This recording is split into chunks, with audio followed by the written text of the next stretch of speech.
ये जो प्लेटर है इसके पीछे एक बहुत बड़ी स्टोरी है जिसे मैं क्विकली आपको बताऊंगी। इसे मैंने एक रेस्टोरेंट में ट्राई किया था 2-3 साल पहले। जब से इसे बनाया है ना तो बस मेरी फैमिली तो इसकी फ़ैन बन गई है। बहुत ही टेस्टी लगता है। 2 पार्ट होते हैं उसमें, तंदूरी टिक्कियाँ होती हैं, इसमें फ्रेंच फ्राइज़ होती हैं। बाद में सभी को एक प्लेटर में बहुत सारी वेजिटेबल के साथ असेंबल किया जाता है। ऊपर से डाले जाते हैं ढेर सारे सॉस। तो चलिए देखते हैं कैसे बनाना है। तो सबसे पहले यहाँ पर बनाऊंगी टिक्की। तो गर्मा गर्म तेल में क्यूमन सीड डालना है, मस्टर्ड सीड मतलब कि जीरा और राई डालना है। और जब ये अच्छे से तड़क जाएंगे तो इसमें डालेंगे अदरक लहसुन का पेस्ट। 1 चम्मच भर के डालना है। इसमें बिल्कुल कंजूसी नहीं करना है, इससे ही बहुत अच्छा फ्लेवर आएगा। इसे हल्का सा गोल्डन ब्राउन होने तक पकने देंगे। जैसे ही ये थोड़ा सा पक जाएगा तो इसमें हम डालेंगे हरी मिर्ची।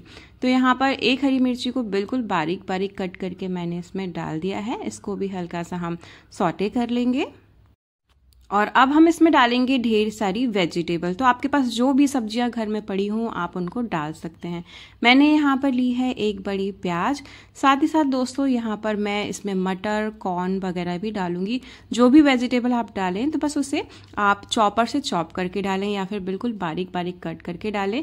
यहाँ पर मैंने क्या किया है ना, ग्राइंडिंग जार में से हल्का सा घुमा लिया था पल्स मोड पे ग्राइंडिंग जार को, तो वो मैंने डाला है। तो ये जो है वो कॉर्न मटर है। और अब मैंने यहाँ पर डाली है कैरेट, जिसको हम गाजर बोलते हैं। तो जो भी वेजिटेबल आपके पास हो उनको आप यूज़ कर सकते हैं, जो नहीं है तो आप उनको स्किप भी कर सकते हैं। चलिए इसे पकाएंगे, मतलब हल्का सा ये कुक हो जाए, गल जाए, इतना आपको इनको कुक कर लेना है। ओवर कुक करने की ज़रूरत नहीं है। जब ये कुक हो जाएंगी तो इसमें डालेंगे घर में अवेलेबल कुछ बेसिक मसाले। तो सबसे पहले यहाँ पर जाएगा हल्दी पाउडर। साथ ही साथ अब हम इसमें डालेंगे लाल मिर्ची पाउडर। ये कश्मीरी रेड चिली है। तीखापन आप अपने अकॉर्डिंगली बढ़ा या घटा सकते हैं। और यहाँ पर मैं डालूंगी धनिया पाउडर। साथ ही साथ स्वाद के अनुसार जाएगा नमक। और अब हम यहाँ पर डालेंगे गरम मसाला पाउडर, जिसे किचन किंग मसाला पाउडर भी बोलते हैं। और सारी चीज़ों को करेंगे मिक्स। यहाँ पर मैंने बहुत ज़्यादा ऑयल का यूज़ नहीं किया है क्योंकि बाद में हम इसे डीप फ्राई करने वाले हैं, तो शुरू में कम ऑयल भी रहेगा तो चलेगा। तो दोस्तों जैसे कि मैं आपको बता रही थी कि यदि आप नागपुर से बिलोंग करते हैं तो यहाँ पर एक रेस्टोरेंट है जो कि बहुत फेमस है। इसका नाम है बर्गर बार। तो वहाँ पर मैंने ये डिश ट्राई करी थी। तो मैं वहाँ पर बार में, दोस्तों आप सोच रहे होंगे कि कुछ ड्रिंक्स लेने गई थी, तो मैं वहाँ बिल्कुल नहीं गई थी। एक्चुअली मैं वहाँ पर बर्गर ट्राई करने गई थी। साथ ही साथ एक और डिश जो है ये है, हमने वहाँ ट्राई करी। और जब से हमने इसे खाया है ना तो बस मेरी फैमिली तो इसकी फ़ैन बन गई है। तो अक्सर 2-3 साल हो गए होंगे तब से मैंने इसे 4-5 बार ट्राई कर लिया है। वीकेंड में मैं इसे बनाती हूँ, बहुत ही अच्छी बनती है। चलिए यहाँ पर मैंने 4 से 5 उबले हुए आलू भी इसमें डाल दिए हैं। क्योंकि मैं ये 2 से 3 टाइम के लिए बना रही हूँ तो क्वांटिटी मैंने ज़्यादा रखी है। आप यदि सिर्फ 1 टाइम के लिए बना रहे हैं ना तो आलू 2 से 3 ही ले सकते हैं। यहाँ मैंने 4-5 लिए हैं क्योंकि क्वांटिटी मैं ज़्यादा रख रही हूँ। अब जाएगी इसमें सबसे इम्पॉर्टेंट चीज़ जो कि है तंदूरी मसाला। 1 चम्मच भर के डालना है। मैंने यहाँ पर एवरेस्ट कंपनी का लिया है, आप किसी भी ब्रांड का ले सकते हैं, बस डालिएगा ज़रूर। इससे जो टिक्कियाँ हैं उसमें बहुत अच्छा स्वाद आता है। बस इसको हम मिक्स कर लेंगे और ऊपर से डालेंगे ढेर सारा हरा धनिया। तो देखिए यहाँ पर जो हमारा टिक्की के आलू हैं और जो सब्जियां हैं वो प्रिपेयर हो गई हैं। और चलिए अब हम आगे बढ़ेंगे। यहाँ पर इसको हम ठंडा करने के लिए रखेंगे। जब तक ये ठंडा हो रहा है तब तक हम क्या करेंगे, फ्रेंच फ्राइज बना लेंगे। जब एक बार ठंडा हो जाएगा तब हम इसकी टिक्कियाँ बना के तैयार करेंगे। तो अब आगे बढ़ेंगे दूसरे पार्ट की तरफ। यहाँ पर फ्रेंच फ्राइज बनाने के लिए मैंने लिए हैं आलू। इसको अच्छे से 2-3 बार वॉश करके पील कर लिया है। फ्रेंच फ्राइज़ ऐसी चीज़ है जो सभी को पसंद आती है। इसे बनाना भी बड़ा आसान होता है, खाने में ज़बरदस्त लगती है। जो भी फ्लेवर डालो सभी में बहुत अच्छी लगती है। देखिए आलू जो है आपको थोड़े लंबे लंबे बड़े बड़े लेने हैं। चारों कॉर्नर को आपको काट लेना है। फिर देखिए आपको इस तरीके से इसको 4 से 5 स्लाइस में काट लेना है। जितने आप मोटे या थिक फ्रेंच फ्राइज पसंद करते हो उस हिसाब से आप इसकी थिकनेस रखिए। अब चलिए इसको लंबा लंबा हम काट लेंगे डालेंगे। बहुत ही ईजी प्रोसेस लगती है, फटाफट से हो जाती है। स्पेशली बच्चों के तो ये फेवरेट होते हैं। किसी भी बच्चे से पूछो कि उनको फ्रेंच फ्राइज़ खाना है तो झट से हाँ कर देते हैं। मेरे बच्चे का तो ये ऑल टाइम फेवरेट स्नैक्स है। इवन उसे तो कभी कभी मैं वंस इन अ वीक एक बार टिफ़िन में रख ही देती हूँ, उसे बड़ा ही पसंद आता है। तो इस तरीके से लंबा लंबा आपको इसको कट कर लेना है, ठीक है। तो यहाँ सभी को मैंने इसी तरीके से कट कर लिया है। 2-3 बार आपको वॉश करना है ताकि इसमें जितना भी एक्स्ट्रा स्टार्च वगैरह हो वो निकल जाए। देखिए कुछ इस तरीके से ये दिखेंगे। आगे बढ़ेंगे, अब करेंगे इनको बॉईल। तो पानी को गर्म कर लीजिए और अच्छा गर्म पानी होना चाहिए, आपको ठंडे पानी में नहीं डालना है। इसमें हम डालेंगे हल्का सा नमक, साथ ही साथ हल्का सा तेल भी इसमें हम डाल देंगे ताकि ये आपस में चिपके ना। तो दोस्तों ये जो फ्रेंच फ्राइज़ है आप इसे एक बार बना के फ्रीज़र में स्टोर करके रख सकते हैं और जब भी इनके खाने की क्रेविंग हो ना तो बस इसे फ्रीज़र से निकालिए और गर्मा गर्म फ्राई करके सर्व कीजिए। वैसे तो मैंने एक और फ्रेंच फ्राइज़ जो कि बहुत ज़्यादा अच्छे लगते हैं और उसकी रेसिपी अपलोड करी थी जो कि आपने पसंद करी है। तो अभी तक आपने उन मसाला फ्रेंच फ्राइज़ को कभी ट्राई नहीं किया है ना तो जाके ट्राई कर लीजिए। देखिए 1 से 2 मिनट के लिए मैंने इसे बॉईल कर लिया है, ओवर कुक नहीं करना है। और जैसे ही इनको आप बाहर निकालेंगे ना तो आप इसे ठंडे पानी में, बिल्कुल जैसे कि फ्रिज से निकालते हैं ना ठंडा पानी, उसमें डाल के रख दीजिए। इससे ये बहुत एक्स्ट्रा क्रिस्पी भी बनेंगे, ओवर कुकिंग जो है वो रुक जाएगी। तो सभी को आप इसी तरीके से 1 से 2 मिनट के लिए बॉईल कर लीजिए, ठीक है। और देखिए यहाँ पर मैं ठंडा ठंडा पानी इस तरीके से आपको डाल के दिखा रही हूँ। ये बिल्कुल चिल्ड है, ठंडा ठंडा है, इससे ये पकना बंद हो जाएंगे, ओवरकुक नहीं होंगे। 1 मिनट बाद जब पानी निकल जाए तो इसमें हम ऊपर से डालेंगे कॉर्नफ्लोर। तो यहाँ पर मैं 2 बड़े चम्मच डाल रही हूँ ताकि अच्छे से इनकी कोटिंग हो जाए और बहुत ही ज़्यादा क्रिस्पी बने, ठीक है। साथ ही साथ सेम अमाउंट में मैं यहाँ पर चावल का आटा डालूंगी। आपके पास चावल का आटा नहीं है तो उस केस में आप मैदा भी यहाँ पर डाल सकते हैं। बस अच्छे से कोटिंग करना है, गीले में नहीं डालना है। हल्का सा पहले इसका पानी निकलने दीजिए फिर ही डालिए। तो देखिए अच्छे से कोटिंग कर लीजिए। ओवर जो है इसका जो फ्लावर है, मतलब राइस फ्लावर और जो कॉर्नफ्लोर, वो नीचे निकल जाएगा। तो छन्नी में इस प्रोसेस को करिए और अब इसे हम 10 से 15 मिनट तक फ्रिज में रखेंगे ताकि ये सेट हो जाए।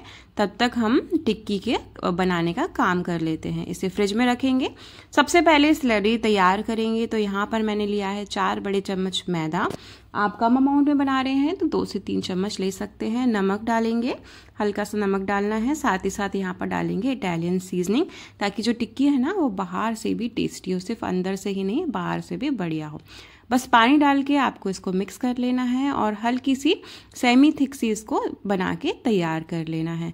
और दोस्तों आप यदि फ्रेंच फ्राइज़ के साथ खाने के लिए कोई डिप सर्च कर रहे हैं जैसे कि रेस्टोरेंट में आपको मिलती है तो उसकी रेसिपी मैंने ऑलरेडी अपलोड कर दी है। जो मैं पहले रेसिपी की बात कर रही थी उसी में मैंने 3 टाइप की डिप बनाना सिखाया था, तो जाके चेक कर लें।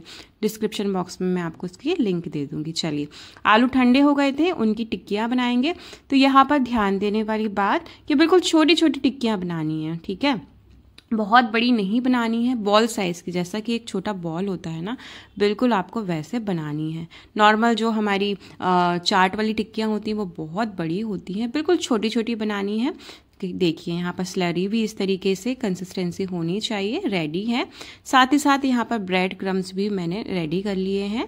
तो बस अब टिक्की बनाएंगे। तो सबसे पहले स्लरी में इसको एक बार अच्छे से डिप कर लेंगे और अब ब्रेड क्रम्स में लपेट के अच्छे से इसको प्रिपेयर कर लेंगे। तो यहाँ पर दोस्तों मैं आपको एक बात बता दूं, पहले आप एक टिक्की फ्राई करके देखिए, ठीक है। सारी टिक्कियां एक साथ तेल में नहीं डालनी है। यदि एक जो टिक्की है वो टूट नहीं रही है, अक्सर जब भी हम फ्राई करते हैं ना तो क्या होता है कि कभी कभी टिक्कियां जो है तेल में जाके खुलने लगती हैं। तो पहले एक ट्राई कीजिए, यदि खुल नहीं रही है तब तो सही है। अगर खुल रही है ना तो क्या कीजिए, स्लरी में आपको एक बार फिर से डालना है, फिर से ब्रेड क्रम्ब में डालना है और फिर आप फ्राई करेंगे ना तो ये फिर तेल में नहीं खुलेगी।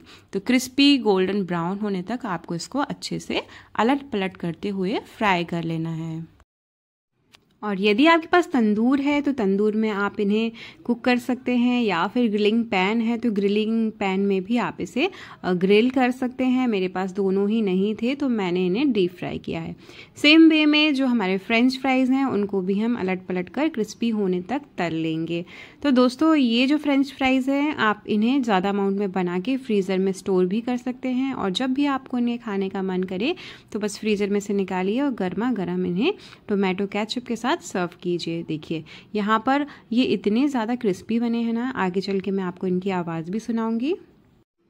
किस किस को फ्रेंच फ्राइज़ खाना पसंद है प्लीज़ मुझे कमेंट करके ज़रूर बताना। चलिए अब थोड़ा सा इनमें फ्लेवर डालेंगे, जिसके लिए मैं यहाँ पर डाल रही हूँ नमक, साथ ही साथ तंदूरी प्लेटर है तो तंदूरी मसाला जाएगा। यदि ये दोनों आप नहीं डालना प्रेफर करते हैं तो इसकी जगह पेरी पेरी मसाला भी डाल सकते हैं, या फिर सिंपली चाट मसाला डाल सकते हैं। पुदीना पाउडर है तो वो भी, उससे भी आप इसको मिक्स करके फ्लेवर दे सकते हैं। देखिए कितने ज़्यादा ये क्रिस्पी बने। यहाँ पर हो गई हैं सारी चीज़ें रेडी, तो वेट नहीं करेंगे, सभी चीज़ों को करेंगे असेंबल। सबसे पहले आपको लेना है लेट्यूस। यहाँ पर मैंने आइसबर्ग वाला लेट्यूस लिया हुआ है, तो अच्छे से इसकी लेयर को हम बिछाएंगे जैसे कि रेस्टोरेंट में करते हैं, ठीक है। और यदि यहाँ पर ये रेसिपी आपको ज़रा भी अच्छी लगी हो, कुछ नया ट्राई करना है, कुछ नया बनाना चाहते हैं, किसी को इम्प्रेस करना चाहते हैं, तो इस रेसिपी को ज़रूर बना लीजिएगा और मुझे कमेंट करके बताइएगा कि आपको ये रेसिपी कैसे लगी, ठीक है। अब यहाँ पर प्याज और खीरे को हम इसकी एक लेयर बनाएंगे। तो यहाँ पर जो ये वेजीज हैं मैंने बिल्कुल थिन स्लाइस किए हैं, बहुत पतला पतला इनको स्लाइस किया है, कट किया है। और इसे मैंने हाथ से नहीं किया है, वो जो हमारा स्लाइसर आता है जिससे हम चिप्स बनाते हैं उससे ही मैंने इसे स्लाइस किया है। तो सारी जो वेजिटेबल है बहुत पतली पतली सी काटी है। ऊपर से टमाटर की एक लेयर बनाएंगे। तो दोस्तों क्या आप भी रेस्टोरेंट से वापस आने के बाद कोई रेसिपी घर में ट्राई करते हैं? क्या कोई रेसिपी कभी आपके दिल को छुई है कि आपने उसे रिक्रिएट किया है? तो प्लीज़ मुझे कमेंट करके बताना। अक्सर मेरे साथ होता है कि जब भी मैं रेस्टोरेंट जाती हूँ तो घर पे आके तो उसे रिक्रिएट करती ही करती हूँ। वैसे बहुत सारी ढेर सारी रेसिपीज़ हैं, यदि इसी तरीके से आप मुझसे जुड़े रहेंगे ना तो मैं आगे उनको आपके साथ शेयर करूँगी। और सच मानिए सभी बहुत टेस्टी होती हैं, बहुत अमेजिंग होती हैं। तो मेरे साथ बने रहिए, जिसके लिए आप मेरे चैनल को सब्सक्राइब कीजिए। चलिए हमने जो फ्रेंच फ्राइज बनाए थे वो भी मैंने यहाँ पर अरेंज कर दिए हैं। ऊपर से 4 से 5 टिक्कियाँ आपको अरेंज करना है, जो कि 1 से 2 लोगों के लिए बहुत सफिशिएंट है। ये जो प्लेटर है हैवी होता है खाने में, तो एक बार में आपका पेट भर जाएगा। आप फील करेंगे कि जैसे कि आप हेवन में हैं, कसम से ये वैसा वाला प्लेटर है। ऊपर से ढेर सारा चीज़ हम डालेंगे। मैंने यहाँ पर लिया हुआ है प्रोसेस चीज़ क्यूब। आप किसी भी कंपनी ब्रांड का ले सकते हैं, जो कि इसे अनदर लेवल पे ले जाएगा। तो देखिए सब चीज़ें असेंबल हो गई हैं। ऊपर से डालेंगे ढेर सारी सॉसेस और मेयोनीज। तो मैंने यहाँ पर हैलोपिनो चीज़ मेयोनीज का यूज़ किया है, साथ ही साथ नॉर्मल मेयोनीज भी मैं डालूंगी, तंदूरी मेयोनीज भी डालूंगी, और यहाँ पर टोमेटो केचप भी जाएगा। और सीजनिंग जो है वो इटालियन सीजनिंग से आपको करना है।